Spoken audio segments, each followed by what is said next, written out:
Hello, I'm Regini Vaidyanathan, and we come on air with some breaking news in the past few moments from France, where the far-right leader Marine Le Pen has been banned from running for office after being found guilty of embezzlement. Well, you can see some images there. That's before she went in today. Now, this is consequential because, of course, France has a presidential election in 2027, and Marine Le Pen was seen as a leading candidate in that. There's a lot of things we still don't know about how long that ban is for. I think we now can go straight to our correspondent who's at the court, Hugh Schofield. Hugh, just bring us up to date on what we've just heard on the sentence. We are in the middle of it now. It's very, very tense here. We don't know the total detail of the sentence against her. We know that she's been found guilty, Marine Le Pen. We know that she will face a period of ineligibility, but we still don't know, at least I don't know, it hasn't filtered out from inside the court, how long that period of ineligibility will be, and above all, whether it is applied with the French term exécution provisoire, which means it will kick in straight away and happen regardless of any appeal. That's the two details we're waiting for now, this question of immediacy, the automatic or non-automatic nature of this ineligibility. And within the next minutes, we should know. So we're very, very much on tenterhooks here. It's crucial because if she's given a sentence of ineligibility, but it can be suspended pending an appeal, then she's clear. I mean, she can run in the election. The appeal might not happen for another year or 2 years, and it can certainly be pushed back. So she would feel relieved in that case. But if this ineligibility is applied with this exécution provisoire, to use the French term, it means it happens now. And if it's for 5 years, then she's out of the race, and that would mean the number one candidate, the most popular politician in France, is not able to run in the 2027 election. So you can see the stakes are very, very high here today. Indeed, Hugh. While we wait for more of that to come in, because I appreciate this is still ongoing with the sentence, perhaps for viewers who don't follow French politics as closely as you and I do, just put into context how significant Marine Le Pen is at the moment and has been for many years in the country. Well, I mean, just to put it in context, Marine Le Pen is the head of the National Rally. That's the far-right, hard-right, populist-right party that's just gone from strength to strength under her leadership over the last 10 years, regularly is proved to be in elections as the biggest party in the country with the biggest number of voters. She's run twice to the presidency, got through three times to the presidency, got through twice to the second round, been beaten twice by Emmanuel Macron. She wants to run again, and she believes that the tide of feeling in the country, in Europe, is moving in her favour. We have had Trump elected in America. We've had other hard-right leaders elected, like Meloni in Italy. It's only a question of time for her that the hard-right, her party, the populist right, representing the white working class broadly, comes to power. So, you know, and her supporters believe this is inevitable as well. So if she's suddenly at this point, by a court decision, banned from running in that election, the reaction will be, very, very strong from her supporters. I'm not predicting anything in particular, just saying that we will enter a period of great uncertainty. Indeed, and she wasn't the only person to be involved in this particular case. There were other members of the European Parliament who were also convicted. Is that correct? What more do we know about that? Well, indeed, there are 25 people in the court beside me here who are all charged in one way or another with this system of illegal financing of their party, the National Rally. And basically the way they did it, not original, other parties have done it from other countries, and indeed France, is to use money that comes from the European Parliament's funds, which are supposed to go to pay parliamentary assistance in Strasbourg and Brussels, to use that money not to pay for parliamentary assistance, but to pay for fully fledged workers of the party, of the National Rally Party based in in Paris. So, for example, and the most sort of glaring example of this, which has been, we can talk about as fact now because she's been convicted, was the bodyguard. Her bodyguard basically was being paid with money that was supposed to go to a parliamentary assistant doing parliamentary work in Europe. This was a glaring misuse of funds, of public money, our money, taxpayers' money, according to the court, the judge in her rendition of the conviction, and so it was inevitable that they would all be convicted. They have all been convicted. We're now waiting for the sentence with this key question, these two words, execution provisoire. Will she be prevented right now from running for public office, or will it be something that can be suspended pending an appeal? And Hugh, presumably she's still in the court where you are. Are we expecting to hear from her at any point? Well, yes, totally. I mean, she's in there right now. From what I'm hearing from inside the court, she's highly attending every word from the judge. The judge has been spending a long time setting out the arguments for the judgment which is coming. She's been setting out the case for and against this idea of an immediate ineligibility. Presumably because she knows that there will be an appeal and it needs to be put on record, the reasoning behind whatever decision it is that she takes. So Marine Le Pen is listening very hard to all of that, surrounded by the other people who've been convicted now.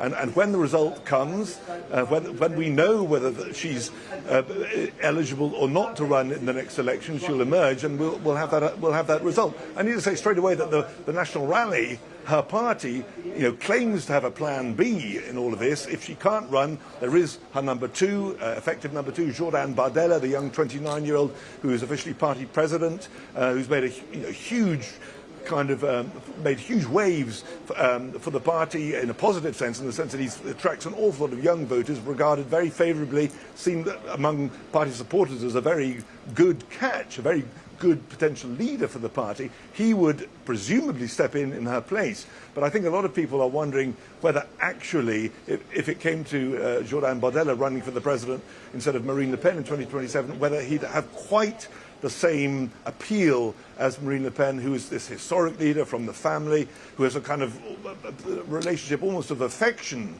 with tying her and supporters of the party. And of course, you talk about her being hugely popular. She also has a lot of detractors. What are they likely to be saying today, and what have they been saying as this case wraps up? Well, I mean, among her enemies, there are those who are saying, taking her side broadly, not on the question of guilt or not, and whether that she should be punished, but they're saying, if she can't run, it would be a travesty and potentially very destabilising for the country. There are others who are saying, no, let her take the rap. This is in the law. It is in a punishment of ineligibility has been voted through Parliament. It is the law. Therefore, why should she get any kind of special treatment just because she says she's going to be running in 2 years' time? That's the arguments. There are certainly people who are saying that it would be slightly undemocratic if you couldn't run because she has so many voters behind her. I sense a buzz behind me, and I'm going to talk to Hugh, I'm just seeing, I'll just help you out there. Leaving court. Yeah, Hugh, we're just hearing, because I know it's difficult. I've been in your shoes before when you're trying to talk to the world and also keep up with what's going on court. But we've just been hearing, Hugh, that that ban has come in from immediate effect. It is to immediate effect. Look around. But we don't know how long is the thing. Yeah. If it's immediate effect, that's very, very significant. But we now need to know for how long. If it's for 5 years, then she's out of the race. If it's for 1 year, she could conceivably be a candidate in 2027 because that's 2 years away. So again, the devil is in the detail, I'm afraid. It is, yeah. It's very hard for me to prognosticate on this until we have a definitive answer to those two questions. It sounds like, Yeah, I was just going to say, Hugh, while we wait for that... It's with immediate effect. While we wait for that, so we're hearing it is immediate effect. While we wait for that duration, one other thing to ask you is you've covered French politics for many years. How typical is a case like this? Have you ever seen anything like this? This is very untypical. I've never seen anything like this where a court judgment, a judge can have such an impact on the holding of an election and on the democratic process. And that, of course, has been at the centre of all the arguments here, with people who support Marine Le Pen and who support her right to stand, which are two different things, saying that it would be a dangerous democratic moment were a judge to be able to decide who runs and who doesn't run in the supreme election to choose who governs the country. But as I was saying, I mean, there are others who will be saying, well, no, what matters most in the country is that the law is upheld. And if this is the law, and if this is the punishment that is encapsulated in the law and upheld by the law, then this is what should happen. So we've had all these arguments, and the judge inside has just been giving her rendition of the argumentation behind her verdict. But I'm afraid I still don't know precisely what that verdict is. We're just other than that it is with immediate effect. We're hearing that she's actually left the courtroom, and she left before her sentence was read out. So that could be while there was some movement behind you when you were speaking to us, and we just saw some pictures. I've just seen some pictures in the corner of my eye, which seem to show her having left the building now. So it looks like, from what I'm seeing, Hugh, that she wasn't actually present while that sentence was being read out. We can just show the scene outside. Which she certainly has been present right up to. She's been present right up to this moment. I do not know, and I hesitate to conjecture what has led her to leave. Whether it was nerves, whether it is her hearing the words "execution provisoire," in other words, with immediate effect, or whether she just wanted to get out, avoid the press. I don't know, but until we can say definitively that she's out of this race, it's hard to draw any firm conclusions about this judgment. All we can say is that they'll certainly be very disappointed in the national rally that there is this immediate effect to the ineligibility. But the key question still is, for how long? 5 years and she'll be out of the race, no question about it. 2 years and she'll be out of the race, because the campaign will start before that. But if it's 1 year or 6 months, then she could conceivably, she could definitely run in 2027. So I'm afraid we're still stuck here waiting to know the inner wording of the verdict. And everywhere around me I can see journalists and producers staring at their iPhones, hoping that someone from inside the courtroom will tweet out the actual wording of the verdict. But it still seems to be a certain vagueness about it. Yeah, and how much is this gripping the nation? It doesn't make our life easy. No, it doesn't indeed, Hugh, but it is an important story to stay on. Yeah, how much is this gripping the nation? It's totally gripping the nation today. Completely. I mean, maybe in the last weeks it hasn't been, but we had the trial back in November. We knew that the verdict had been deferred to today. So over the weekend, and especially today, this is where the eyes of the nation are gripped, because the implications are enormous. The implications are that this figure, Marine Le Pen, on paper, according to polls, the most popular politician in the country, someone who has an extremely serious chance of winning the next presidential election. She may not be able to run in it because of a conviction for illegal party funding that goes back 10, 20 years. Now, many people will say, well, so what? She was found guilty, she shouldn't be allowed to stand. It won't be as simple as that, though, because people who support her in her party, people who are likely to vote for her party, will say, hang on a sec, our country has a history of illegal party funding. Every party that we know of, from the Gaullists to the Socialists to the Communists, they've all, at some point or another, played with the system in order to refill their depleted party coffers. Why should Marine Le Pen's national rally be treated any differently from them? So yes, let them pay a fine, but why should they be deprived of the right to run their own preferred candidate, the historic leader of the party, and so on? That will be the reaction of many people who, maybe the third of the country, who regularly vote for her and her party, and they will not be happy at all if it turns out she can't run in 2027.